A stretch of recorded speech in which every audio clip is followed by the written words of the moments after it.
So today we are going to see about Google Scholar. Okay, so we will see what is Google Scholar and how you can search for articles in Google Scholar, how you can create a profile in Google Scholar, and how you can create alerts, and how the citations you can how you can see citations in different formats and other things. Okay, so in Google, go and type Google Scholar, and automatically you will see a website showing scholar.google.com. So when you click this, it will take you to the Google Scholar page, which will look like this. Okay, see, since I have already signed in, so since we have already signed in, this is my account. Okay, so for a new user, if you have a Gmail account, it will automatically take it. Okay, so for all Google products, you are using only one account. Okay, let it be YouTube or Google Classroom or whatever it may be, you are having only one account, the same account you achieve, which you are using it for Gmail. So like that, when you go to Google Scholar, you will see icons like that. This is the search area, and this is the area where you can manage your profile and your library. So we will see what these are. So first I'm going to click my profile. Okay, so this is your profile. So you here in your profile, you can, what you say, you can type your name, your affiliation, that is where you are working or where you are studying, and your email for verification. One thing is, it will take only the registered email, not Gmail. Okay, it will take only institution email. But even though with Gmail, what you can do, you can have an account.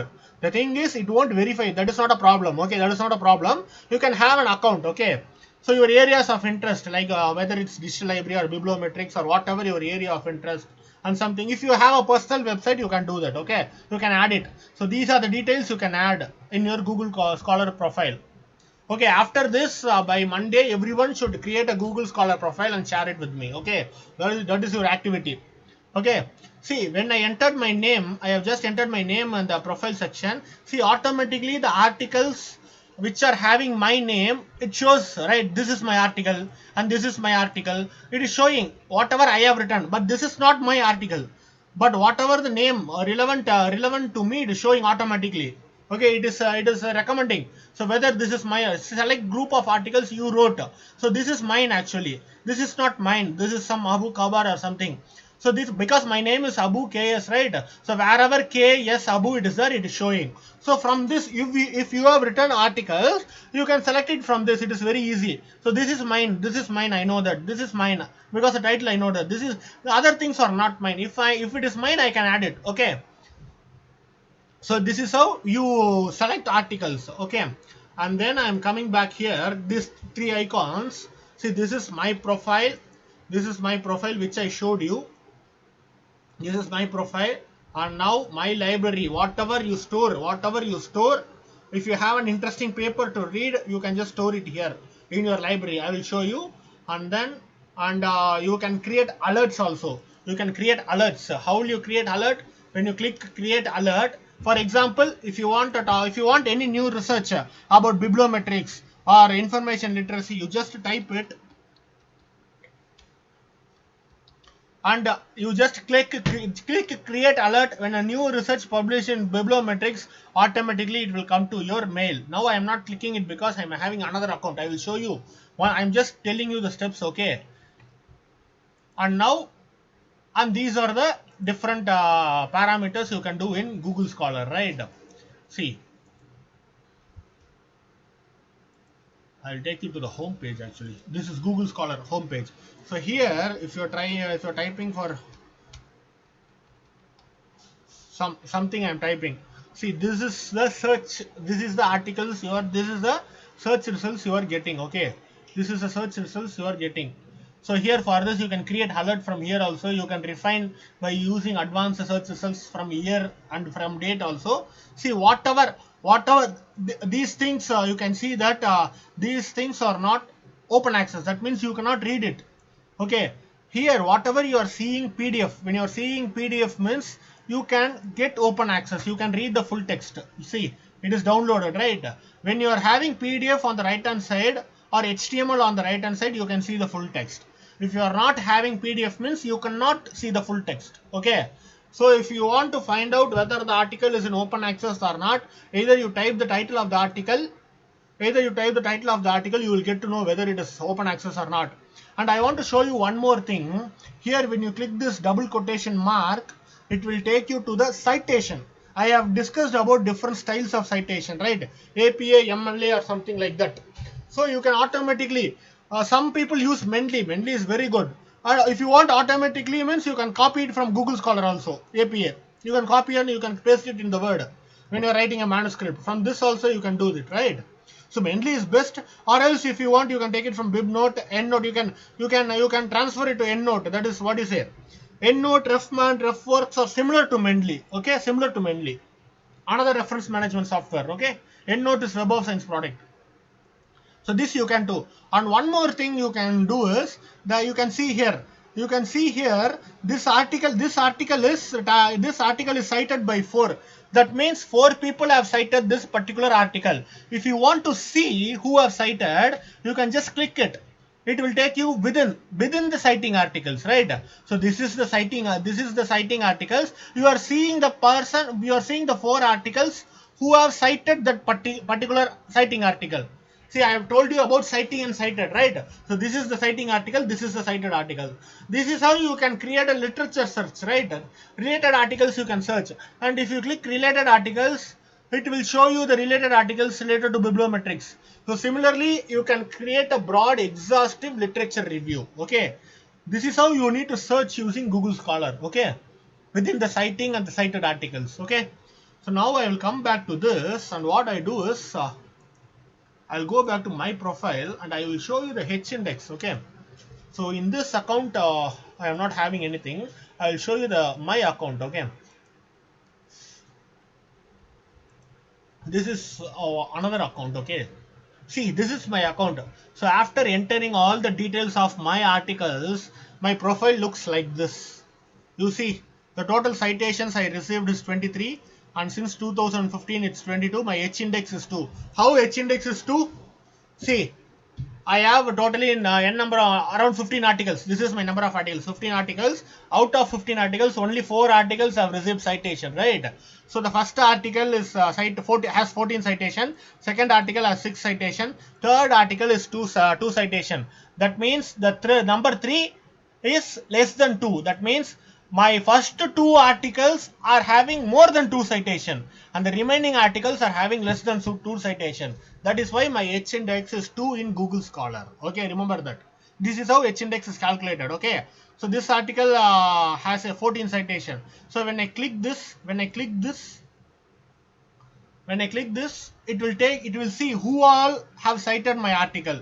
Searching within cited article. This is my article. These people have cited my article. 14 people. This is how I can know that who are citing my article. Okay. This is citing and cited article. Here there is an option. You can add your articles manually or you can add your articles, search from Google Scholar and you can add. So I want to show you one more thing. Yesterday one of my article is published in EBSCO based journal. Okay. Let us see how to add that particular article. Okay, this is how your Google Scholar will look like. And one more index I want to tell you, I10 index. What do you mean by I10 index? I told you about H index. I10 index is a feature of Google Scholar only. Any article which has more than 10 citation, it will automatically comes into I10 index. My I10 index score is 1. What do you mean by that? That is because I am having only one article which is having more than 10 citation. Okay. So that means my I10 index is 1. If this crosses 10, it will be 2. Okay, these are the co-authors I have collaborated with. Okay, so if you want to add an article, you can add it. Okay, so this article was published yesterday on 15th September 2020. Okay, it is an EBSCO host article. If I want, I can add this article in Google Scholar. Okay, like I have to go here, add articles manually, and I have to enter the title, author, publication date, journal name, volume name, issue name, everything, publisher, and I'll just give tick and everything will be automatically updated here. So I'll show you that. So by Monday everyone has to create a Google Scholar profile. It is very much important. We need to follow each other. So this is the citation for our particular article. So this is the title. I'll just do a copy. I'll just copy paste it. Okay, this is the title. Okay, for example, they are showing it like this, right? So this is how it should be. The author name. Okay, here instead of and they are telling us to use semicolons. So this should be the proper format. When is the publication date? Publication date is 2020 bar. This is a standard format. 2020 but 15. Sorry, September is 909 bar 15. This is the standard format. I'm showing you with an example. That's why I didn't index it yesterday. For you, I'm showing it. Journal of University. This is the journal name, right? Journal of University Library Associations of Sri Lanka. So what is the volume? Here you see. Volume is here you see the volume is 23. I have told you about volume and issue.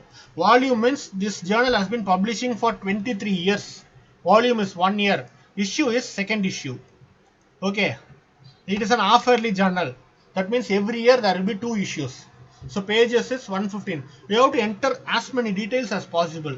Then only it will be good, right? So they are the publisher. The publisher is Journal of. They are the publisher. So now I'll just click add. See, it is added. It is added. There it is. Yeah, you can see here, right? It is added in 2020. Okay. Okay, it is ranked according to the citation. It is added here. So when I get any citation for this article, it will automatically come. Okay. So this is how you add your research and your articles. Not only article, you can add what do you say? You can select from this also. If it is in index in Google Scholar, you can select it, or you can add articles manually. You can add your conference paper, book chapter, whatever it may be. Even patent you filed and court cases.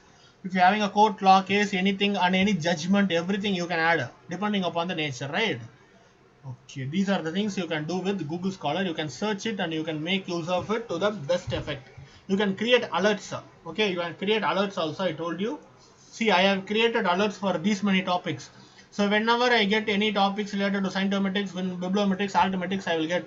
And whenever I get any citation for my research, I will get. So I will create one more alert for you about what we'll say e-learning. Let's say e-learning.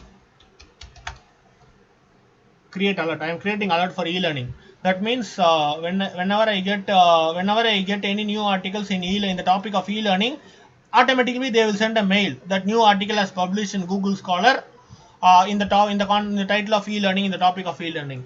So this is how you can make use of Google Scholar. It is just an overview I have given. So please go through this. Go through this Google Scholar and create a profile for yourself. Okay, so that you can manage and you can keep everything in your library. If you want to store something, this is my library. See, these are the related articles related to bibliometrics and whatever I have given alert and whatever I have stored. Okay, when I search for bibliometrics, I will just check my library first. Then I will go to Google Scholar. Okay. So this is how you can make use of Google Scholar to the best effect.